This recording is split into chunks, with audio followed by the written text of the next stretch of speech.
Hi hello నమస్తే friends, welcome to GR Motors Wanaparthy. ఈ రోజు డేట్ 14 ఫిబ్రవరి 2025 అండి. ఈ రోజు అయితే మనం ఈ యొక్క vehicle royal Enfield Himalayan vehicle అయితే కస్టమర్ కి డెలివరీ చేస్తున్నాం.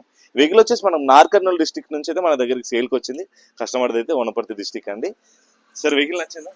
నచ్చింది బ్రదర్. ప్రైస్ నచ్చిందా? నచ్చింది. వెహికల్ రైడ్ చేశారా? చేశాను, టెస్ట్ డ్రైవ్ చేసుకున్నారా? చేశాను. ఓకే, వెహికల్ అయితే పూర్తిగా చెక్ చేసి బ్రదర్ వాళ్ళు అయితే వెహికల్ పర్చేజ్ చేస్తున్నారు. అండ్ ఇలాగే మీ యొక్క వెహికల్ ఏదైనా సేల్ చేయాలన్నా పర్చేజ్ చేయాలన్నా మీరైతే తప్పకుండా సంప్రదించవచ్చు జిఆర్ మోటార్స్ వనపర్తి. ఈ చుట్టుపక్కల ప్రాంతం వారు కూడా మమ్మల్ని సపోర్ట్ చేసిన ప్రతి ఒక్కరికి థ్యాంక్ యూ. హ్యాపీగా డ్రైవ్ చేయండి, హెల్మెట్ తప్పకుండా పెట్టుకుని నడపండి.